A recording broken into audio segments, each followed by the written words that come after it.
Assalamualaikum warahmatullahi wabarakatuh. Waalaikumsalam warahmatullahi wabarakatuh. Pertama, siyamu salasati ayamin min kulli syahrin. Puasa 3 hari dalam setiap bulan. Ini wasiat yang pertama. 3 hari pada setiap bulan. Tidak peduli bulan apa saja. Dalam artian ya bulan menurut perhitungan Islam ya. Muharram, Safar, Rabiul Awal, Rabiul Tsani, Jumadal Ula, Jumadil Akhir, Rajab, Sya'ban, Ramadan, Syawal, Zulqa'dah, Zulhijjah dan selanjutnya. 3 hari pada setiap bulan. Tanggalnya tanggal berapa saja. Lebih utama pada yang disebut Yaumul Bid, yaitu hari-hari di mana bulan menunjukkan purnama. Tanggal 13, tanggal 14 dan tanggal 15 pada setiap bulannya itu disunahkan melaksanakan puasa. Itu wasiat pertama, puasa 3 hari pada setiap bulan. Wasiat yang kedua, waraqatai duha, melaksanakan sholat duha sekurang-kurangnya 2 rakaat. Itu wasiat yang dipesankan benar kepada saya, kata Abi Hurairah. Pertama, puasa 3 hari pada setiap bulan. Yang kedua, usahakan jangan meninggalkan 2 rakaat minimal daripada sembahyang duha. Kita tahu sembahyang duha itu sembahyang sunnah di waktu pagi seketika matahari naik sepenggalahan. Sekurang-kurangnya 2 rakaat, sebanyak-banyaknya 8 rakaat. Di antara fadilah atau keutamaan daripada sholat duha ini yaitu menyangkut masalah rezeki dan usaha. Kemudian wasiat yang ketiga, wa an utira qabla an anama. Beliau sangat berwasiat kepada saya untuk sholat witir sebelum tidur. Artinya sholat malam sebagai amalan sunnah di dalam kehidupan kita. Jadi saudara-saudara, dalam hidup ini kita akan selalu berbentur dengan keperluan. Kalau pada satu saat kita sudah sampai kepada tahap berpikir ini keperluan saya, tentu hal-hal semacam ini akan kita kerjakan. Kita belum tergerak melaksanakan ini semua oleh karena barangkali kita merasa belum memerlukannya. Karena itu, marilah kita berusaha di samping melaksanakan puasa yang wajib, juga melaksanakan puasa yang sunnah di dalam kehidupan kita. Ini jenis puasa-puasa yang sunnah. Kemudian yang kedua, ada macam puasa yang disebut puasa nazar. Hukum pelaksanaannya wajib apabila nazarnya sudah terwujud. Puasa nazar, puasa yang dikaitkan dengan suatu persoalan. Umpamanya, kalau saya lulus ujian, saya akan puasa 1 minggu lamanya. Begitu ujiannya ternyata lulus, dia wajib bayar nazarnya. Puasa 7 hari, tidak lagi sunnah, tapi wajib karena dia nazarkan. Asal saja tidak sah nazar kepada yang makruh, apalagi kepada yang haram. Umpamanya nazar, kalau tembus 6 nomor mau puasa 3 hari. Itu nazar semacam itu bukan saja tidak sah, tapi haram hukumnya. Tidak boleh nazar kepada yang makruh, apalagi kepada yang haram. Jadi apabila maksud yang sudah kita niatkan tercapai, wajiblah nazar itu dibayar, yaitu kalau nazarnya sunnah, melaksanakan ibadah puasa.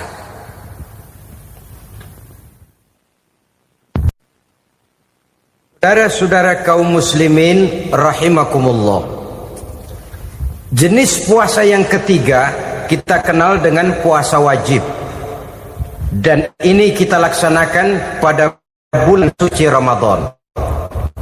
Tentang teknis pelaksanaan ibadah puasa di bulan Ramadan sudah pernah saya bicarakan pada pertemuan tentang Ramadan dan Idul Fitri.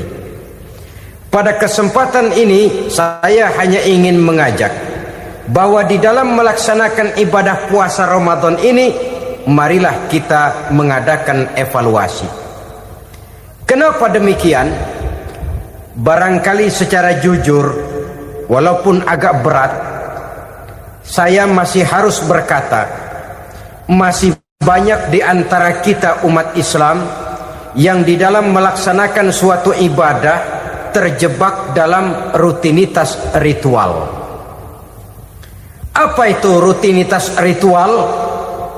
Itu bahasa susah. Berhubung saya tidak ingin bicara yang susah-susah, kita bicara yang mudah-mudah saja. Maksud saya, banyak di antara kita umat Islam yang di dalam melaksanakan suatu ibadah itu hanya dengan prinsip asal sekadar gugur kewajiban saja. Akibatnya, sampai sejauh mana ibadah itu berhasil membentuk kepribadian diri kita, kita jarang mengadakan evaluasi dan penilaian. Solat yang penting gugur kewajiban. Puasa yang penting sudah gugur kewajiban. Haji yang penting sudah gugur kewajiban. Maka jangan heran kalau itu yang jadi prinsip, ibadah lantas tidak punya dampak dalam membentuk kepribadian diri. Banyak orang yang rajin sholat tapi munkarnya jalan terus. Sampai kadang-kadang kita bingung, yang sembahyang dia, yang nyolong dia. Puasanya kelihatannya tekun, tapi tidak punya kepekaan sosial. Sama yatim piatu bersifat masa bodoh, sama fakir miskin malah gemes. Tidak lantas tumbuh kepekaan sosial, walaupun dia sudah ikut merasakan tidak enaknya lapar dan haus. Ada juga yang sudah haji 4-5 kali mondar-mandir Jakarta Mekah, tapi gaya hidupnya tetap seperti katak di kolong tempurung, picik, sempit pandangan, dangkal hati, tidak terbuka walaupun sudah melihat Islam dalam skala internasional. Yang dia lihat, yang dia saksikan, yang dia pandang tidak sanggup menggugah dan mengubah jiwanya, tidak bisa mewarnai pandangan hidupnya. Inilah akibatnya kalau ibadah hanya dikerjakan dengan prinsip asal sekadar gugur kewajiban. Hasilnya yaitu tadi, hajinya cuma menang topi putih sama serban. Sholatnya cuma prinsip asal gugur kewajiban. Begitu juga puasanya, begitu juga zakatnya dan ibadah-ibadah lainnya. Bukan tanpa satu maksud. Jikalau Allah Subhanahu wa taala memerintahkan kita melaksanakan ibadah puasa di bulan suci Ramadan, bahkan maksud itu sangat pada penghujung ayat yang memerintahkan kita puasa. Ya ayyuhalladzina amanu kutiba alaikumus syiyam kama kutiba alal ladzina min qablikum la'allakum tattaqun. Orang yang beriman diwajibkan atas kamu berpuasa, telah diwajibkan juga kepada orang-orang yang sebelum kamu, la'allakum tattaqun, agar kamu dengan puasa itu menjadi manusia yang bertakwa kepada Allah Subhanahu wa taala. Dengan kata lain, berhasil atau tidak puasa Ramadan kita ini akan nampak takwa kita meningkat atau tidak setelah kita melaksanakan ibadah puasa. Sehingga kalau orang mengatakan Ramadan itu merupakan month of training, bulan latihan, keluar latihan tentu harus semakin naik dan baik gaya kehidupan kita. Jadi tujuan utama daripada pelaksanaan ibadah puasa adalah untuk membentuk manusia yang bertakwa. Nah, takwa itu kata Imam Qusairi hurufnya ada 4. Ta, qaf, wawu, ya. Masing-masing huruf ini simbol dari pribadi orang yang bertakwa, bina dan dibentuk oleh pelaksanaan puasanya. Mari kita lihat. Huruf ta adalah lambang dari sifat tawadhu, rendah hati. Orang yang bertakwa, orang yang tidak mempunyai sifat sombong. Puasa menanamkan kita kesadaran terhadap kelemahan, terhadap keterbatasan, terhadap segala ketidakmampuan yang kita miliki.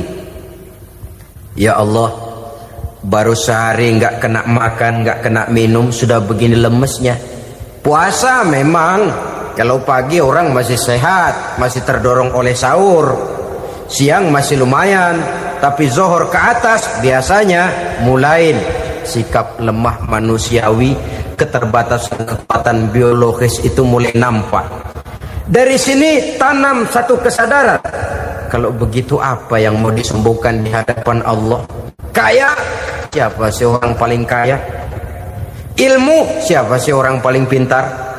Pangkat, siapa sih orang paling tinggi jabatannya? Dari sifat semacam ini lahir introspeksi, rasa mawas diri, timbul sifat tawaduknya, rendah hatinya, tidak melonjak menjadi angkuh dan sombong lantaran sedikit kemampuan dan kekuatan yang dimilikinya. Lalu untuk sikap yang lebih jauh, terwujudlah, terbentuklah apa yang dinamakan stabilitas temperatur batin. Orang tetap konstan menjaga nilai-nilai idealisme yang pernah dimilikinya. Dia mulai dengan adil, dia berjalan tetap dengan keadilan, dan dia berakhir juga tetap dalam keadilan. Jangan mulainya adil, tengahnya setengah adil, di akhirnya malah zolim sama sekali. Ini tidak punya stabilitas temperatur batin. Kan banyak orang begitu toh. Mulanya benar, belakangan mau benar sendiri. Mulanya sudah rela berkorban buat kepentingan orang banyak, belakangan malah selalu mengorbankan kepentingan orang banyak. Waktu di bawah rajin baca ayat kursi, dapat kursi lupa ayat. Stabilitas temperatur batin, tertipu oleh perasaan seolah-olah situasi dan kondisi sudah serba memungkinkan, sudah serba menguntungkan. Orang yang dibentuk pribadinya oleh pelaksanaan ibadah puasa, dia sadar apapun keberhasilannya, apapun kedudukannya, apapun nilai kekayaannya, itu cuma sebagian kecil sekali dari apa yang ada pada zat Allah Subhanahu wa ta'ala. Hati tidak takabur, sesuai dengan namanya takabur dari kalimat takabbaro ya takabbaru, membesar-besarkan diri. Orang yang suka membesar-besarkan diri, orang yang tidak yakin bahwa dirinya orang besar, lalu dibesar-besarkan dirinya. Sebenarnya itu sudah satu sikap di mana dia tidak percaya kepada diri sendiri. Dirinya sebenarnya bukan apa-apa, cuma ingin dianggap besar, lalu dibesar-besarkan. Takabbur namanya. Puasa sekali lagi melatih kita menanamkan kesadaran akan kelemahan dan keterbatasan kita sebagai makhluk. Itu sikap tawadhu. Fir'aun, saudara tahu Fir'aun, lama-lama dia jadi raja, lupa diri dan lupa daratan, melonjak menjadi angkuh dan sombong sampai kepada puncak kekurang ajarannya, memproklamirkan dirinya menjadi Tuhan. Hitler juga begitu. Pendeknya orang manakala tidak ada kesadaran tentang dari mana segalanya berasal dan kemana segalanya akan kembali, dia mudah out of control. Kalau sudah out kontrol, maka dia akan melakukan perbuatan yang melampaui batas. Itu yang pertama. Jadi orang takwa, orang yang rendah hati, salah satu tujuan daripada pelaksanaan ibadah puasa menanamkan sikap rendah hati. Dari sikap rendah hati ini yang timbul lalu apa? Kepekaan sosial. Kalau saya puasa, saya sudah merasakan bagaimana tidak enaknya lapar. Saya sudah merasakan bagaimana tidak enaknya haus. Tapi bagaimanapun, saya lapar cuma sebentar, saya haus cuma sebentar. Selesai maghrib, lapar saya hilang, haus saya hilang.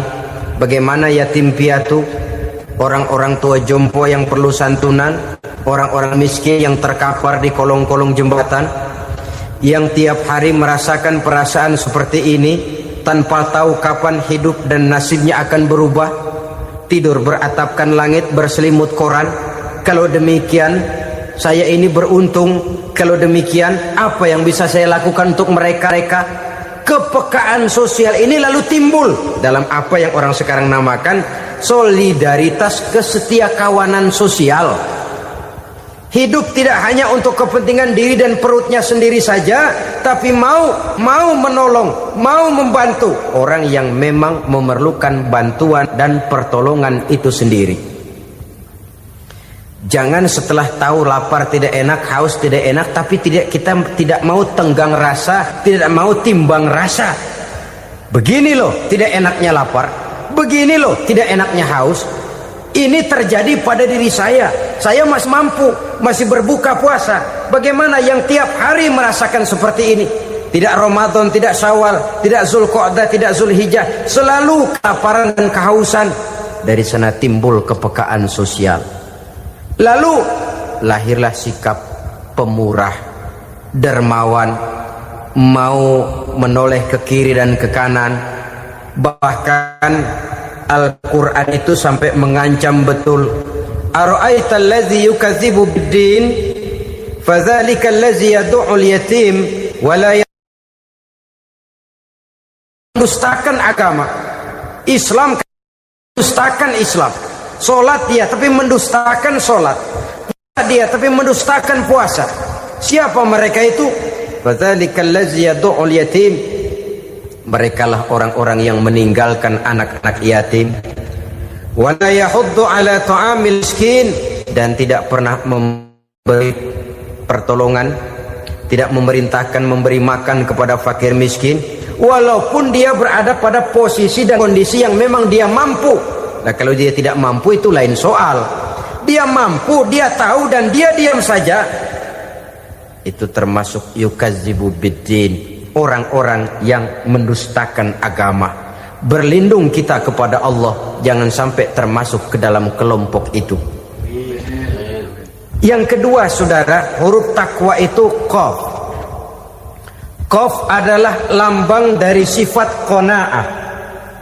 Qanaah artinya merasa cukup. Puasa melatih kita untuk bersikap cukup dalam hidup. Kalau kita perturutkan menjelang saat berbuka, menunggu waktu berbuka, istilah orang di Jawa Barat ngabuburit katanya. Kita menunggu saat berbuka, segalanya saja ingin kita beli, segalanya saja ingin kita minum, semuanya saja ingin kita makan. Sebab nafsu sudah begitu berupa, perut sudah sedemikian lapar, kerongkong sudah sedemikian haus, rasanya semuanya saja ingin kita telan. Tapi tahukah kita bahwa setelah maghrib berbunyi, berapa banyak yang kita makan, berapa banyak yang kita minum? Sesuaikah dengan keinginan kita tadi siang? Tadi siang semuanya ingin kita makan, tadi siang semuanya ingin kita minum. Setelah berbuka, berapa banyak yang kita makan, berapa banyak yang kita minum? Itulah kehidupan. Segalanya ingin kita kuasai, segalanya ingin kita punyai, tapi berapa sih yang benar-benar kita perlukan? Maka orang kaya adalah orang yang hidupnya cukup. Orang miskin hakikat yang selalu merasa kurang. Bagaimanapun besar rumah, banyak uang kita, berpuluh kendaraan kita, kalau hidup selalu merasa kurang, itu artinya kita masih miskin. Maka jikalau ingin menjadi orang kaya, kuncinya hakikatnya cuma satu, hati kita merasa cukup dengan yang diberikan Allah, bersyukur atas segala nikmatnya, dan dengan syukur itu, nikmat itu akan ditambah oleh Allah Subhanahu wa ta'ala. Puasa menimbulkan sifat qanaah, dan qanaah adalah watak daripada orang-orang yang bertakwa kepada Allah Subhanahu wa ta'ala. Persis seperti orang minum air laut, makin diminum makin haus, makin diminum makin kering tenggorokan. Begitulah orang berhadapan dengan materi. Tadinya dia akan senang kalau dia merasa punya tanah, ratusan hektar. Sudah ratusan hektar, tidak cukup ngelamun lagi, alangkah nikmatnya kalau bisa beli gunung. Gunung dibeli. Sudah punya gunung, lihat laut. Aduh, kalau laut juga bisa dibeli, beli lagi laut. Sudah punya laut, lihat ke atas langit, ada yang jual apa enggak ya?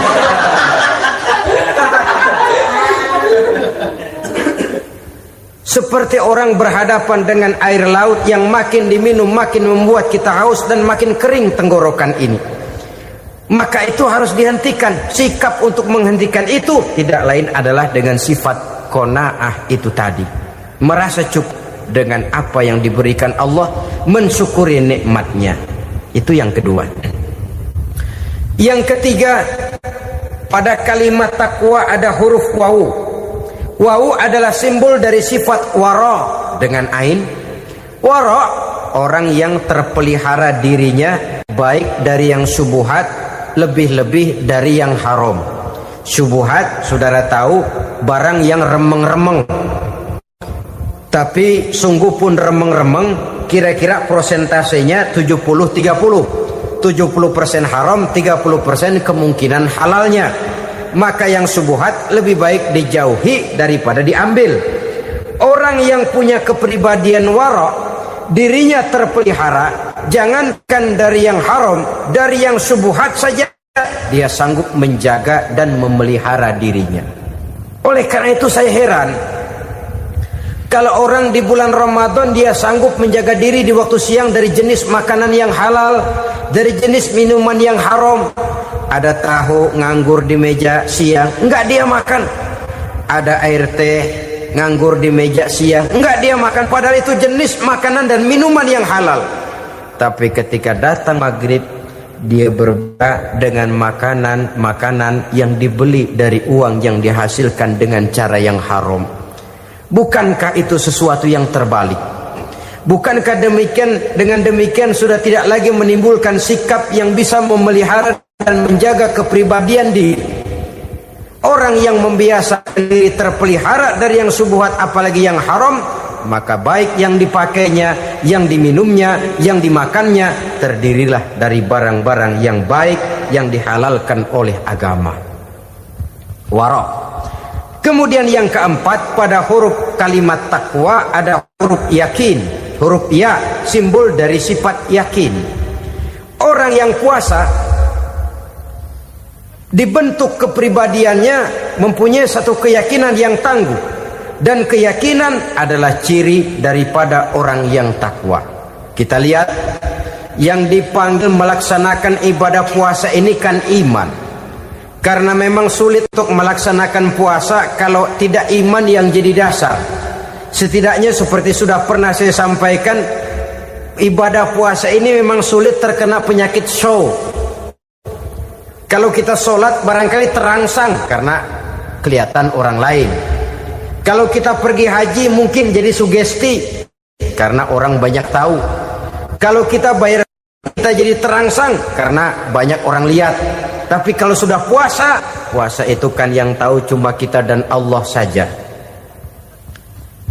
Ya, kita sholat, orang lain lihat, kita jadi rada semangat. Kita pergi haji, orang lain banyak ngantar, kita semangat. Kita bayar zakat, orang lain banyak saksikan, kita bersemangat. Tapi kita puasa, siapa yang mau nyaksiin kita puasa? Siapa yang mau memuji kita puasa? Siapa yang mau menyanjung kita puasa? Itu cuma urusan kita dan Allah. Oleh karenanya, dasar daripada pelaksanaan ibadah yang harus mencegah tenggorokan segalanya jadi nikmatan. Tidak ada kerja yang lebih indah selain kerja yang didasarkan kepada satu keyakinan bahwa yang kita kerjakan itu adalah sesuatu yang benar. Dalam hal ini sesuatu yang diperintahkan oleh Allah Subhanahu wa taala kepada kita. Saudara-saudara kaum muslimin rahimakumullah. Demikianlah titik evaluasi kita. Jangan berpuasa hanya dengan prinsip asal sekadar menggugurkan kewajiban saja, yang akan berakibat Ramadan tahun ini berakhir begitu, Ramadan terjebak menjalani rutinitas ritualnya saja. Bahkan kadang-kadang yang nyata betul, Nabi menganjurkan tingkatkan ibadah pada 10 hari yang akhir di bulan Ramadan. Tanggal 20 sampai akhir Ramadan. Yang kita praktekkan malah kegiatan ibadah kita justru menurun pada 20 Ramadan yang akhir. Coba lihat 20 Ramadan ke atas. Itu pasukan tarawih paling kelas 60-70 tahun ke atas. Kemana yang lain sudah berpikir menghadapi lebaran, berpikir pulang mudik, berpikir macam-macam. Akibatnya konsentrasi ibadah lalu buyar. Dianjurkan Rasul tingkatkan ibadah pada 10 hari yang terakhir. Kita malah makin ke akhir makin lancip.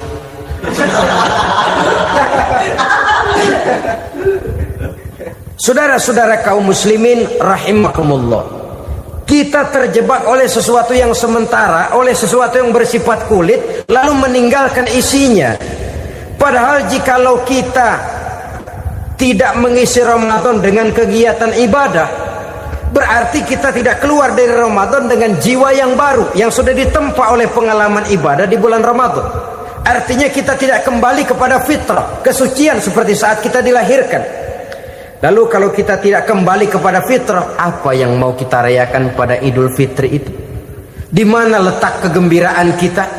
Di mana letak kebahagiaan hati? Kembalikah kita kepada fitrah? Tidak. Benarkah puasa yang kita kerjakan? Kelihatannya juga tidak. Adakah dampak dari pelaksanaan ibadah dalam pribadi kita? Tidak. Kadang-kadang Ramadan selesai malah teriak merdeka.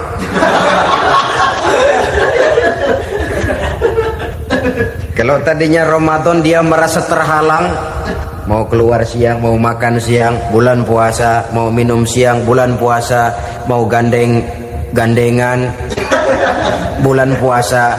Ramadan selesai, kibarin bendera, teriak merdeka. Lalu kembali merajalela. Saudara-saudara, dampaknya tidak akan kelihatan. Padahal puasa yang baik, la'allakum tattaqun, membentuk manusia yang bertakwa kepada Allah Azza wa Jalla. Nah, sekarang apa kemudahan dan keistimewaan yang akan diberikan Allah kepada mereka yang sampai kepada tingkat takwa ini? Al-Quran menjelaskan, pertama, may yattaqillaha yaj'al lahu makhraja. Barang siapa yang bertakwa kepada Allah Subhanahu wa taala, maka dia akan diberikan makhraja. Makhraja itu jalan keluar dari segala macam kesulitan. Jalan keluarnya ada saja. Menurut ukuran kemampuan dia tidak mungkin, mustahil, tidak bisa, mana mungkin. Tapi pada waktunya ada saja jalan keluarnya. Termasuk jenis yang yaj'al lahu makhraja. Orang yang bertakwa kepada Allah selalu diberikan jalan keluar dari segala kesulitan yang dihadapinya. Siapa sih orangnya yang tidak pernah sulit dalam hidup ini? Siapa orang yang tidak pernah mengalami kesulitan? Tapi kadang orang menilai, itu kelihatannya hidupnya enak aja ya, kayaknya gak pernah mengalami kesulitan. Sebenarnya bukan tidak pernah mengalami kesulitan, Allah selalu memberikan jalan keluar dari segala kesulitan yang dihadapinya. Lah kalau Allah yang memberikan jalan keluar, tentu sangat mudah sekali. Orang yang bertakwa diberikan jalan keluar dari segala macam kesulitan. Satu. Yang kedua, wa yarzuqhu min haitsu la yahtasib. Dia akan diberikan rezeki oleh Allah dengan jalan yang tidak disangka-sangka. Rezekinya datang dengan cara yang tidak disangka-sangka. Gajinya mungkin kecil, tapi penghasilannya gede. Kan itu yang penting.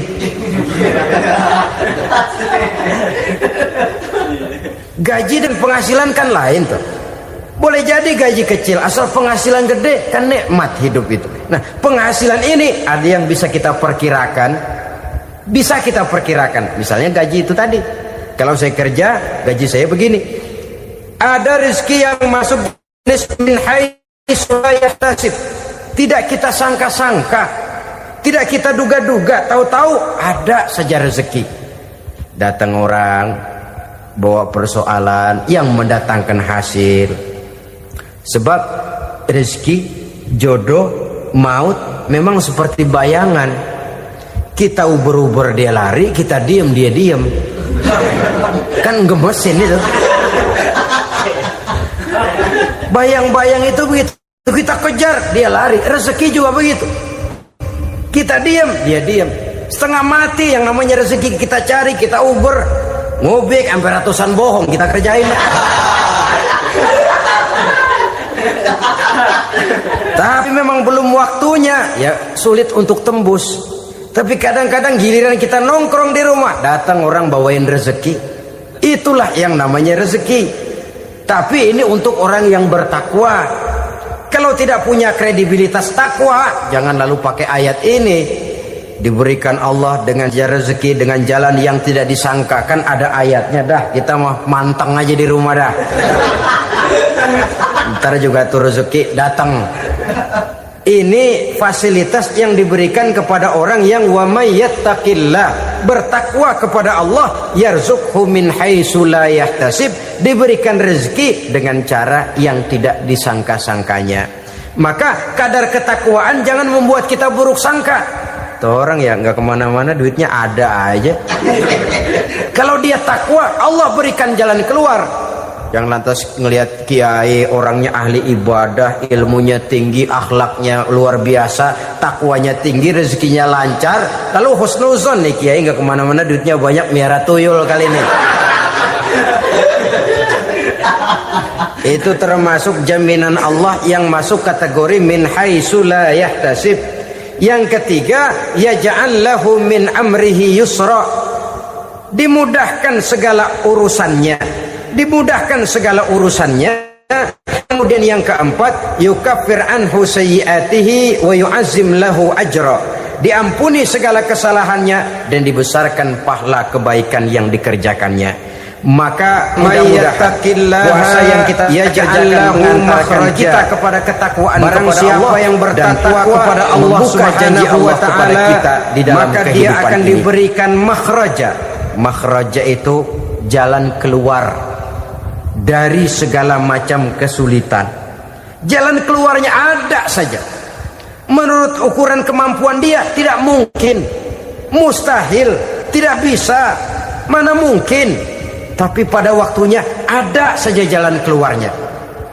Termasuk jenis yang yaj'al lahu makhraja. Orang yang bertakwa kepada Allah selalu diberikan jalan keluar dari segala kesulitan yang dihadapinya. Siapa sih orangnya yang tidak pernah sulit dalam hidup ini? Siapa orang yang tidak pernah mengalami kesulitan? Tapi kadang orang menilai itu kelihatannya hidupnya enak aja ya, kayaknya nggak pernah mengalami kesulitan. Sebenarnya bukan tidak pernah mengalami kesulitan, Allah selalu memberikan jalan keluar dari segala kesulitan yang dihadapinya. Lah kalau Allah yang memberikan jalan keluar, tentu sangat mudah sekali. Orang yang bertakwa diberikan jalan keluar dari segala macam kesulitan. Satu. Yang kedua, wa yarzuqhu min haitsu la yahtasib. Dia akan diberikan rezeki oleh Allah dengan jalan yang tidak disangka-sangka. Rezekinya datang dengan cara yang tidak disangka-sangka. Puasa sunnah 3 hari pada setiap bulan. 3 hari pada setiap bulan. Diriwayatkan oleh Imam Bukhari dan Muslim dari Abi Hurairah. Abi Hurairah bercerita, Ausani Khalili sallallahu alaihi wasallam bisalasin. Kekasih saya Rasulullah berwasiat kepada saya, memesankan benar-benar kepada saya untuk melaksanakan 3 amalan yang terpuji. Pertama, siyamu salasati ayyamin min kulli syahrin. Puasa 3 hari dalam setiap bulan. Ini wasiat yang pertama. 3 hari pada setiap bulan. Tidak peduli bulan apa saja. Dalam artian ya bulan menurut perhitungan Islam ya. Muharram, Safar, Rabiul Awal, Rabiul Tsani, Jumadal Ula, Jumadil Akhir, Rajab, Sya'ban, Ramadan, Syawal, Zulqa'dah, Zulhijjah dan selanjutnya. 3 hari pada setiap bulan. Tanggalnya tanggal berapa saja, lebih utama pada yang disebut Yaumul Bid, yaitu hari-hari di mana bulan menunjukkan purnama. Tanggal 13, tanggal 14 dan tanggal 15 pada setiap bulannya itu disunahkan melaksanakan puasa. Itu wasiat pertama, puasa 3 hari pada setiap bulan. Wasiat yang kedua, warok'atai duha, melaksanakan sholat duha sekurang-kurangnya 2 rakaat. Itu wasiat yang dipesankan benar kepada saya, kata Abi Hurairah. Pertama, puasa 3 hari pada setiap bulan. Yang kedua, usahakan jangan meninggalkan 2 rakaat minimal daripada sembahyang duha. Kita tahu sembahyang duha itu sembahyang sunnah di waktu pagi seketika matahari naik sepenggalahan. Sekurang-kurangnya 2 rakaat, sebanyak-banyaknya 8 rakaat. Di antara fadilah atau keutamaan daripada sholat duha ini yaitu menyangkut masalah rezeki dan usaha. Kemudian wasiat yang ketiga, wa an utira qabla an anama. Beliau sangat berwasiat kepada saya untuk sholat witir sebelum tidur. Artinya sholat malam sebagai amalan sunnah di dalam kehidupan kita. Assalamualaikum warahmatullahi wabarakatuh. Alhamdulillahi rabbil alamin. Wa bihi nasta'inu ala umuri dunya waddin. Salatu wassalamu ala ashrafil anbiya wal mursalin Sayyidina wa maulana Muhammadin wa ala alihi wa sahbihi ajma'in, amma ba'du. Pada pertemuan kali ini secara khusus kita akan membicarakan tentang puasa ini. Kita akan mulai dari yang pertama, puasa sunnah. Sebagaimana yang kita maklum, sunnah adalah satu perbuatan yang apabila kita kerjakan berpahala, tapi apabila kita tinggalkan tidak merupakan dosa. Hanya saja ia merupakan barometer dan ukuran daripada orang-orang yang cinta kepada sunnah itu sendiri. Ada banyak jenis puasa-puasa sunnah ini. Yang pertama, puasa sunnah di bulan Muharram. Rasulullah sallallahu alaihi wasallam bersabda, afdalus siyami ba'da Ramadan syahrullahil Muharram, wa afdalus salati ba'dal fariḍah salatul lail. Diriwayatkan oleh Muslim dari Abi Hurairah. Puasa yang paling utama sesudah puasa Ramadan tidak lain adalah puasa di bulan Muharram. Dan solat yang paling afdol sesudah solat yang wajib adalah solat pada sepertiga malam yang akhir. Puasa di bulan Muharram merupakan puasa sunnah dan mempunyai nilai yang sangat besar dalam pandangan Allah Subhanahu wa ta'ala. Buat mereka yang mampu melaksanakan puasa sunnah di bulan Muharram ini, boleh melaksanakannya selama 10 hari. Hari yang pertama, boleh juga 3 hari saja, atau setidak-tidaknya 1 hari daripada bulan Muharram. Yang kedua, puasa 10 hari daripada bulan Zulhijjah. Karena bulan Zulhijjah ini memang termasuk bulan yang dimuliakan oleh Allah Subhanahu wa ta'ala. Pertama, di sana ada hari Tarwiyah, ada hari Arafah, ada hari kurban, ada talbiyah, ada pelaksanaan haji dengan segala manasiknya.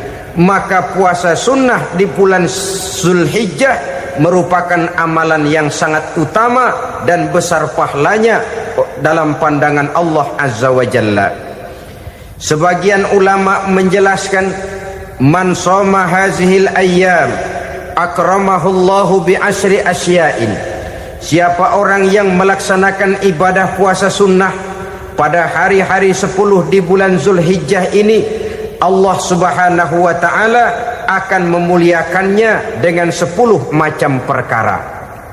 Saudara, ini keuntungannya.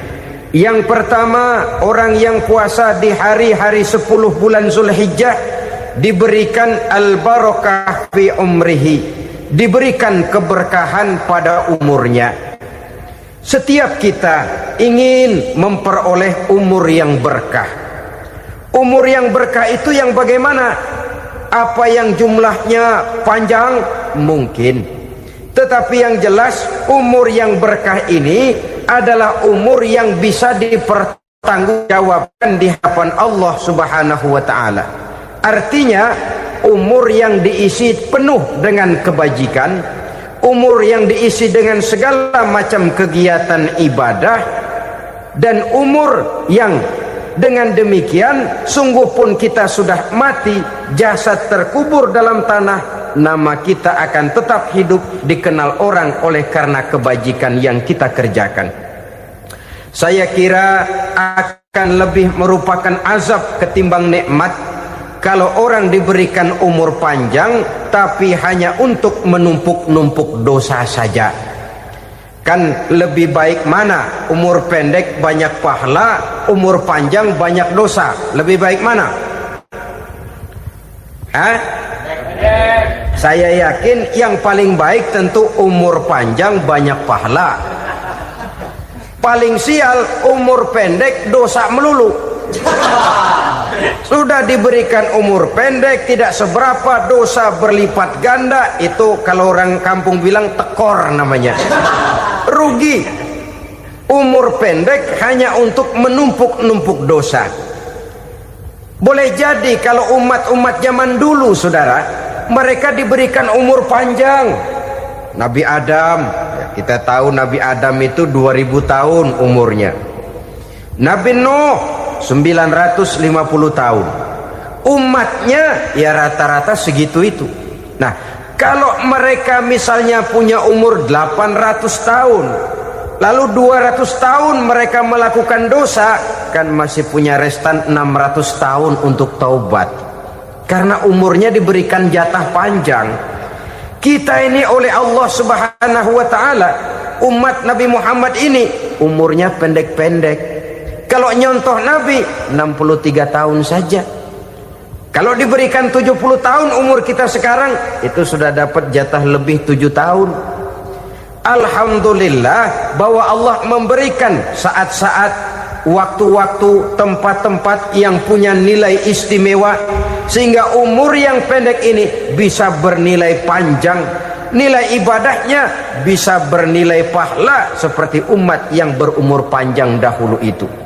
Karena itu manfaatkan umur dengan baik, dan salah satu keberkahan daripada umur akan datang dengan melaksanakan ibadah puasa sunnah. Ini yang pertama. Yang kedua, az-ziyadatu fi malihi, berikan tambahan hartanya, menjadi orang kaya. Kaya apa? Kaya hati setidak-tidaknya. Karena dengan tekun dan rajin melaksanakan ibadah puasa, yang segera tertanam dalam jiwa seseorang merasakan cukup di dalam kehidupan. Itulah dia orang yang paling kaya, orang yang hidupnya paling cukup. Kalau orang sudah merasa cukup dalam hidupnya, maka itulah dia orang yang kaya. Saudara-saudara kaum muslimin rahimakumullah, puasa sunnah memberikan tambahan harta, usahanya berkembang, dengan demikian membawa keberkahan, hartanya makin bertambah, akan menunjang ibadahnya kepada Allah, lebih memantapkan dan membawa ketenangan dalam hidupnya. Itu termasuk berkahnya melaksanakan puasa sunnah itu. Yang ketiga, al-hifzu fi iyalihi, diberikan penjagaan, perlindungan terhadap keluarganya, anaknya sehat, sanak famili dan handai tolannya terjaga dan terpelihara dari segala malapetaka, dari segala mara bahaya, kesehatannya terjamin dan terpelihara. itu sudah merupakan modal yang sangat besar di dalam kita mengarungi kehidupan. Sebab rasanya sulit untuk bahagia. Duit kita banyak sekali. Usaha kita selalu mendatangkan untung yang berlipat ganda. Tapi sebentar-sebentar anak kita sakit, yang ampek, yang korengan, yang kena musibah, ndak karu-karuan sakit, berobat sampai jutaan rupiah. Itu kan sudah tidak membawa kebahagiaan. Uang masuk yang begitu banyak jumlahnya, habis akhirnya untuk berobat saja. Sebenarnya hitung-hitung ya seri-seri juga. Usaha berhasil, duit banyak, habis untuk berobat. Lah sama juga saudara-saudara. Jadi dengan demikian, biar duit kita banyak, asal keluarga pada sehat saja, udah enak bener itu. Duit banyak, ekonomi cukup, keluarga sehat, nikmat rasanya menjalani kehidupan ini. Yang kiamat sudah duit kagak barang seperak, keluarga ampek semua. Kiamat sudah. Saudara hadirin yang saya hormati, jadi yang ketiga, Allah memberikan pemeliharaan terhadap keluarganya. Satu kali orang dipelihara Allah, tidak satu kekuatan pun yang bisa mencelakakan. Satu kali orang disengsarakan Allah, tidak satu tenaga pun yang mampu menyelamatkannya. Itulah sebabnya perlindungan Allah, pemeliharaan Allah terhadap diri dan keluarga sangat kita perlukan di dalam kehidupan ini. Dengan melaksanakan ibadah puasa, kita mendekatkan diri kepada Allah. Dengan dekat kepada Allah, maka Allah pun dekat kepada kita. Sehingga dalam hadis qudsi dikatakan, ta'arraf ilallahi firraha ya'rifka fi syiddah. Ingatlah kepada Allah di waktu kamu senang, agar Allah ingat kepada kamu di waktu kamu susah. Yang kita laksanakan kadang-kadang sebaliknya. Waktu susah kita ingat Allah, waktu senang kita lupa Allah. Akhirnya nanti pada waktu kita melarat, kebelangsak, susah dan sebagainya, pertolongan tidak akan datang kepada kita. Benar, ta'arraf ilallah firraha ya'rifka fi syiddah. Ingatlah kepada Allah di waktu kamu susah, ingatlah kepada Allah di waktu kamu senang, agar Allah ingat kepadamu di waktu kamu mendapat kesusahan. Umumnya watak manusia memang kalau sudah dapat susah, ingat kepada Allah. Waktu duduk, waktu berbaring, sambil tidur, dalam segala keadaan Allah disebutnya, Allah dimintakan pertolongannya. Tapi dikala dia berada pada posisi di atas angin, merasa senang, bahagia, Allah terlupakan. Saudara-saudara kaum muslimin, itu yang ketiga. Yang keempat, at-takfiru li sayyiatihi. Orang yang melaksanakan puasa sunnah itu diampuni segala dosa dan kesalahan yang telah dilakukannya. Dan yang kelima, at-tad'ifu li hasanatihi, diberikan balasan yang berlipat ganda dari segala kebaikan yang dikerjakannya. 1 berbalas 7, 7 bisa berbalas 10, 10 masih berbalas 100, masih ditambah dengan wallahu yudha'ifu liman yasha. Allah melipat gandakan pahala orang-orang yang dikehendakinya. Maka carilah satu kebaikan yang apabila kita kerjakan, dosa akan dihapus dan nilai pahalanya menjadi berlipat ganda. 1 kali kita bekerja, 2-3 pulau bisa kita raih dan kita jangkau. Yang keenam, orang yang melaksanakan puasa sunnah di bulan Zulhijjah, at-tashil li sakarati mautihi, diberikan kemudahan pada saat menghadapi sakaratul maut. Maut a mysterious problem. Dia adalah pintu yang setiap orang pasti akan memasukinya. Bahwa mati adalah mati, itu semua kita tahu. Tapi hakikat orang pada saat menghadapi mati itu kan berbeda-beda. Ada yang matinya itu gampang sekali, persis orang tidur saja, tidak nampak gelisah, tidak bikin susah yang hidup, tidak gelimpangan di tempat tidur, Bersih seperti orang mau tidur saja. Ada yang sulit sekali menghadapi sakaratul maut, gelimpangan di tempat tidur, bikin bingung orang yang nunggu. Kadang-kadang seperti kerbau digorok lehernya. Saudara-saudara, sulit menghadapi sakaratul maut. Oleh karena itu Rasulullah sallallahu alaihi wasallam sering beliau itu kalau berdoa membaca Allahumma hawin alayya fi sakaratil maut. Ya Allah, mudahkan saya di dalam menghadapi sakaratul maut. Rasulullah saja, saudara, orang yang ibadahnya paling banyak, orang yang hatinya paling bersih, orang yang akhlaknya paling luhur, masih berdoa semacam ini. Mohon dimudahkan oleh Allah agar mudah menghadapi sakaratul maut. Apalagi kita, terus terang kita ini paling-paling kelas mukhtalid, bangsa sama pahala mau sama dosa doyan. Lebih perlu lagi menghadapi sakaratul maut, sehingga apabila malaikat maut datang menjemput nyawa kita, dimudahkan, jangan dibikin sulit, supaya mudah. Jadilah orang baik-baik. Biasanya kalau banyak yang mati, malaikat maut juga kali main-mainin dulu tuh orang, utak-atik, ditakut-takutin dan segala macam. Saudara hadirin yang saya hormati, maka menghadapi sakaratul maut ini merupakan kunci. Apakah seseorang bisa husnul khatimah atau bisa su'ul khatimah?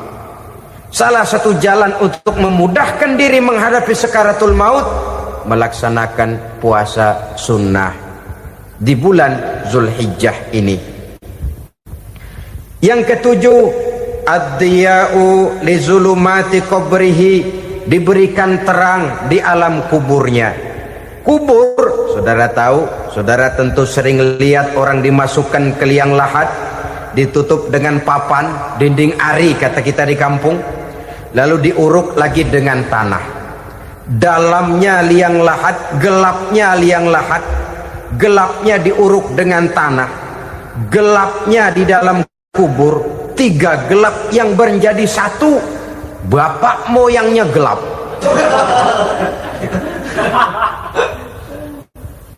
Puasa sunnah ini merupakan terang di alam kubur kita nanti. Yang kedelapan, at-tasqil limizanihi, diberikan keringanan pada timbangan di hari akhirat nanti. Bahwa setelah dibangkitkan dari kubur, setiap kita akan menghadapi perhitungan, akan ditimbang segala macam kebaikan dan segala macam kejahatan yang pernah kita lakukan di dalam kehidupan. Orang yang melaksanakan ibadah puasa sunnah, at-tasqilu limizanihi, diberikan keringanan timbangan hari akhiratnya nanti. Yang kesembilan, an-najah minal bala, diberikan keselamatan dari segala macam bencana. Dan yang ke-10, as-su'ud ala darajatihi, diberikan ketinggian, naik derajatnya, derajat di dunia, lebih-lebih lagi derajat di akhirat nanti. Ini keutamaan yang diberikan Allah Subhanahu wa ta'ala kepada mereka yang melaksanakan ibadah puasa 10 hari di bulan Zulhijjah menurut penjelasan sebagian dari para ulama kita. Jadi setelah puasa Muharram ada lagi puasa Zulhijjah. Kemudian puasa sunnah yang ketiga, puasa sunnah pada hari Senin dan hari Kamis. Apa sumber hukumnya? Diriwayatkan oleh Imam Muslim dari Abi Qatadah, Rasulullah sallallahu alaihi wasallam ditanya tentang puasa pada hari Senin. Kenapa Rasul melakukan itu? Beliau menjawab, zalika yaumu wulidtu fihi wa yaumu bu'istu au unzila alayya fihi. Hari Senin itu adalah hari di mana aku dilahirkan dan hari di mana aku dibangkitkan. Wahyu pertama turun kepadaku pun pada hari itu. Maka sunnah melaksanakan puasa pada hari itu. Adapun hari Kamis, Ada hadis yang diriwayatkan oleh Imam Turmuzi dari Abi Hurairah, Nabi bersabda, tu'radul a'malu yaumul isnaini wal khamisi fa uhibbu ay yu'radu amali wa ana sha'im.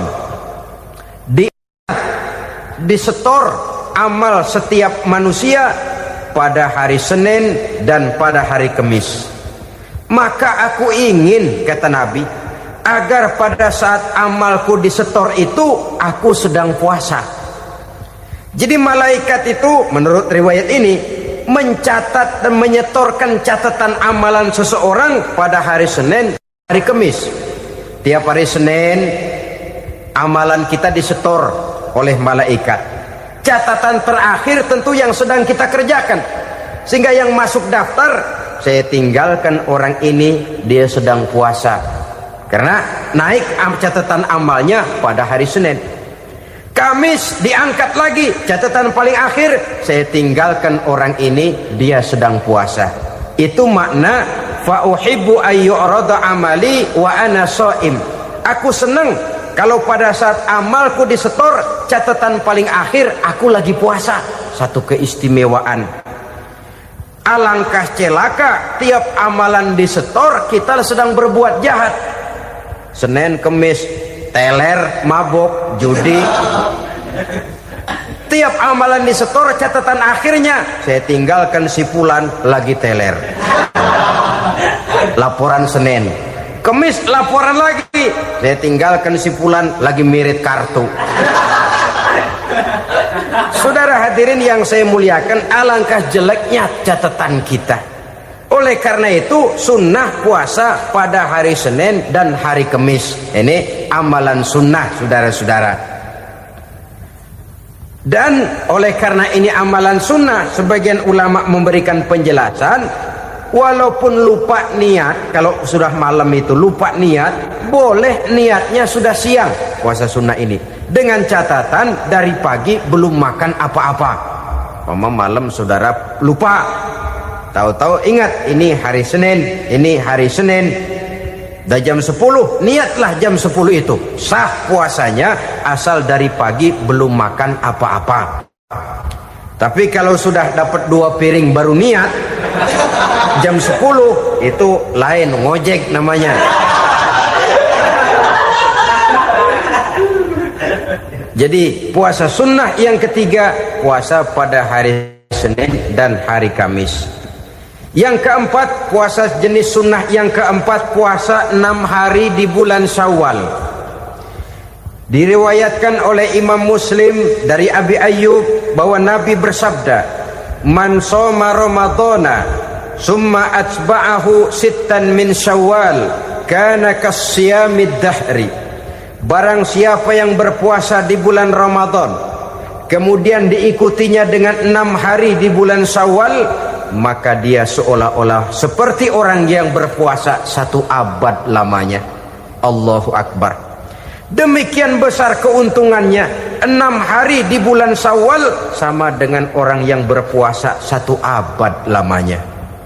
Ini fadailul a'mal, saudara-saudara. Jangan diartikan karena menang sudah puasa 6 hari bulan Syawal, Ramadan tahun depannya lantas nggak puasa. Kenapa? Ukurannya sudah 1 abad. Bukan itu pengertiannya. Ini mendorong orang memberikan ganjaran pahala yang sedemikian besar. 6 hari setelah Ramadan, artinya di bulan Syawal. Tidak pada hari pertama Syawal karena haram hukumnya berpuasa pada hari fitri itu. 6 hari di bulan Syawal. Tinggal lihat yang mampunya saja.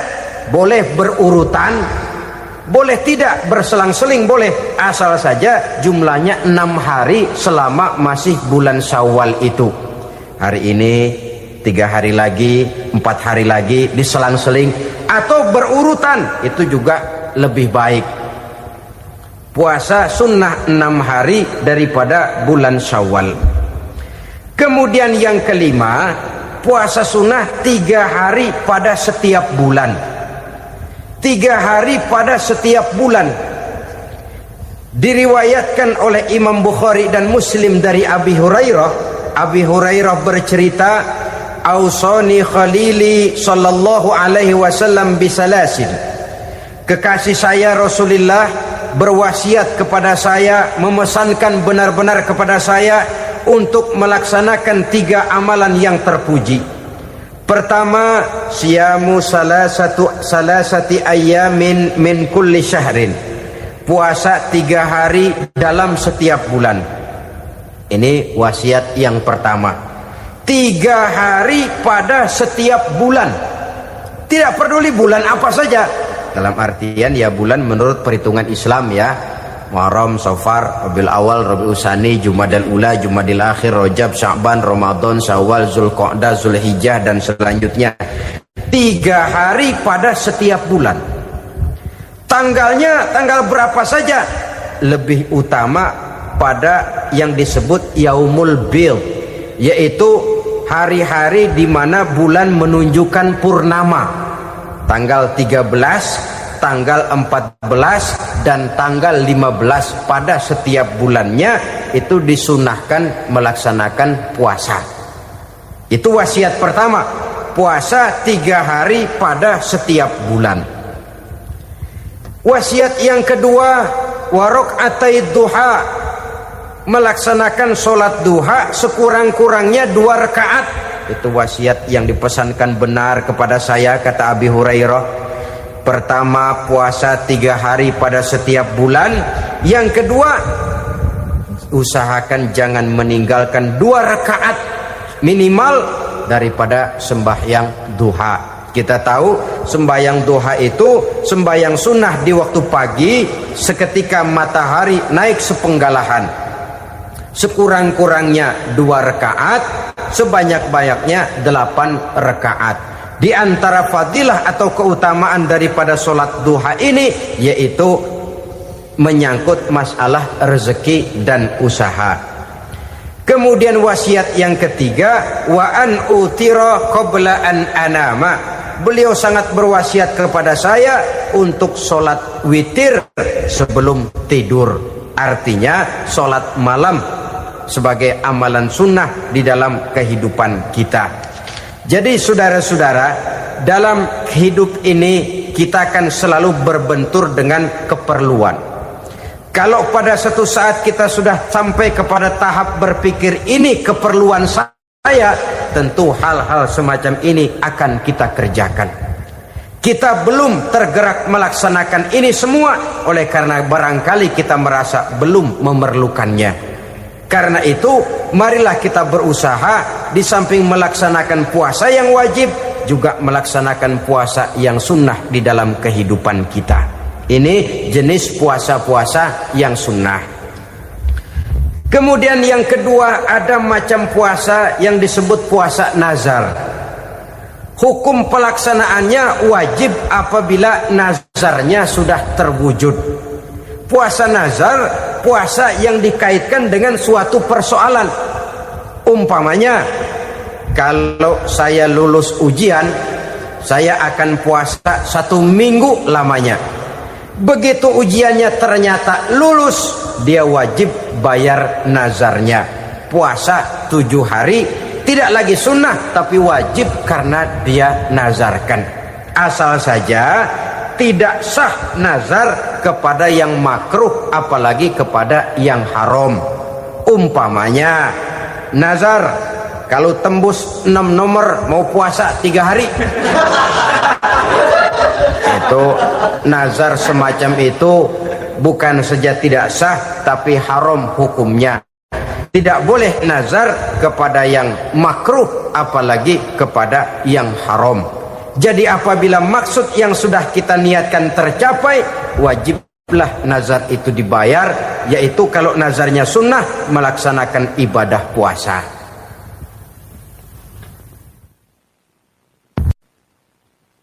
Saudara-saudara kaum muslimin rahimakumullah, jenis puasa yang ketiga kita kenal dengan puasa wajib, dan ini kita laksanakan pada bulan suci Ramadan. Tentang teknis pelaksanaan ibadah puasa di bulan Ramadan, sudah pernah saya bicarakan pada pertemuan tentang Ramadan dan Idul Fitri.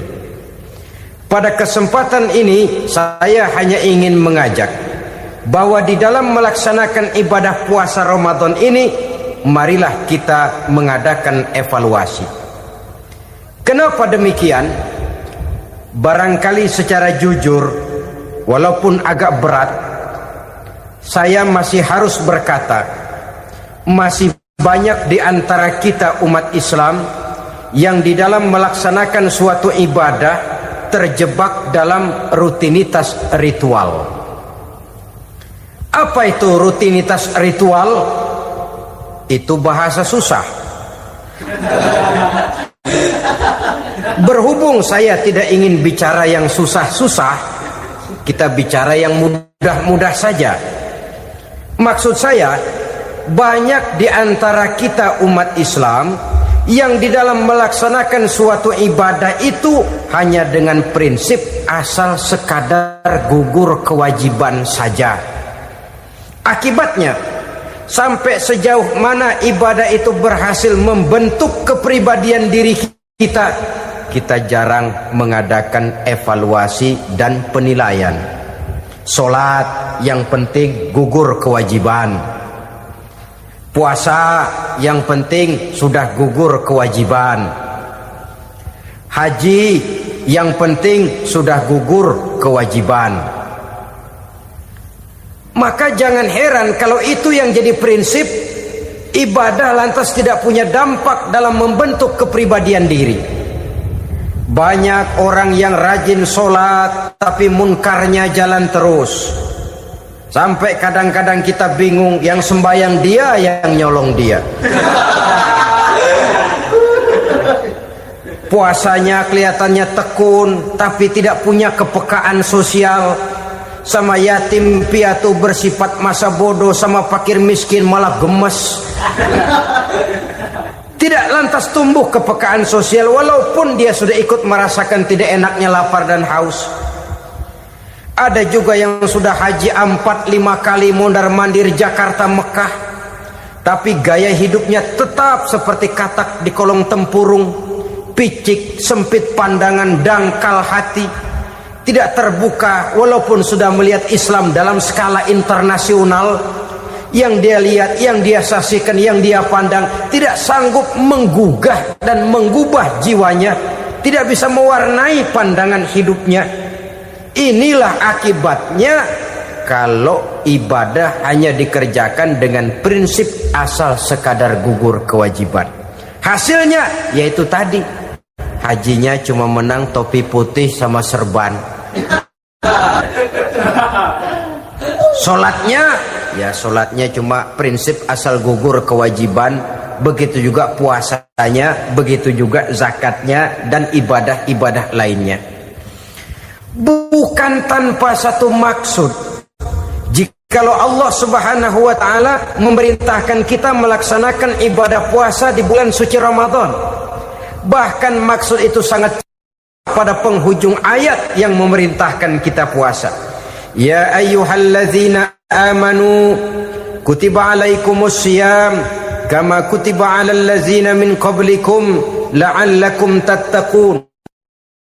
Orang yang beriman diwajibkan atas kamu berpuasa, telah diwajibkan juga kepada orang-orang yang sebelum kamu, la'allakum tattaqun, agar kamu dengan puasa itu menjadi manusia yang bertakwa kepada Allah Subhanahu wa taala. Dengan kata lain, berhasil atau tidak puasa Ramadan kita ini akan nampak takwa kita meningkat atau tidak setelah kita melaksanakan ibadah puasa.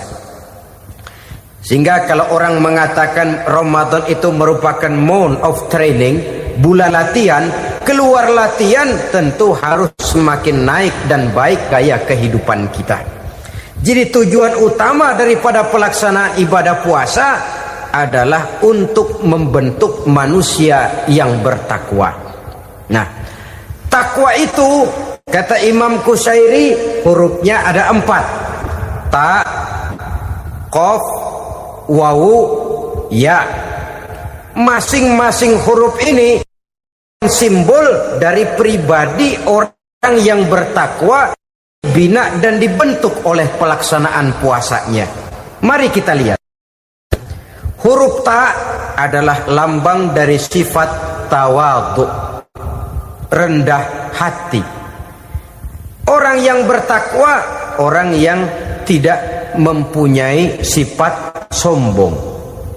Puasa menanamkan kita kesadaran terhadap kelemahan, terhadap keterbatasan, terhadap segala ketidakmampuan yang kita miliki.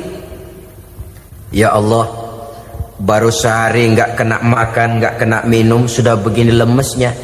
Puasa memang, kalau pagi orang masih sehat, masih terdorong oleh sahur, siang masih lumayan, tapi zuhur ke atas biasanya mulai sikap lemah manusiawi, keterbatasan kekuatan biologis itu mulai nampak.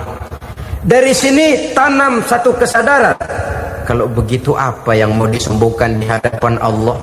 Kaya, siapa sih orang paling kaya? Ilmu, siapa sih orang paling pintar?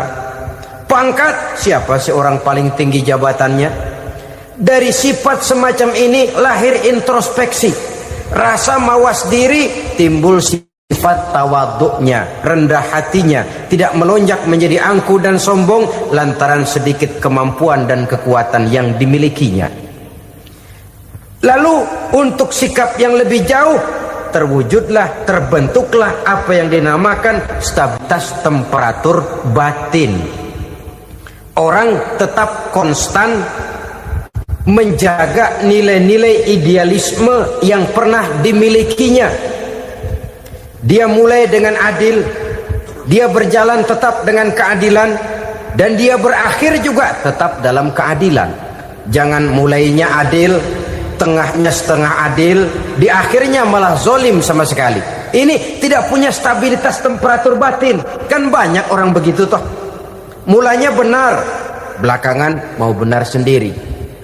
Mulanya sudah rela berkorban buat kepentingan orang banyak, belakangan malah selalu mengorbankan kepentingan orang banyak. Waktu di bawah rajin baca ayat kursi, dapat kursi lupa ayat. Stabilitas temperatur batin, tertipu oleh perasaan seolah-olah situasi dan kondisi sudah serba memungkinkan, sudah serba menguntungkan. Orang yang dibentuk pribadinya oleh pelaksanaan ibadah puasa, dia sadar apapun keberhasilannya, apapun kedudukannya, apapun nilai kekayaannya, itu cuma sebagian kecil sekali dari apa yang ada pada zat Allah Subhanahu wa ta'ala. Rajab adalah gerbang Ramadan. Mari kita perbaiki diri sebelum Ramadan datang, agar ibadah kita tidak sia-sia. Wassalamualaikum warahmatullahi wabarakatuh. Terima kasih yang sudah menonton. Jangan lupa like and subscribe. See you, sampai ketemu di konten berikutnya. Bye bye.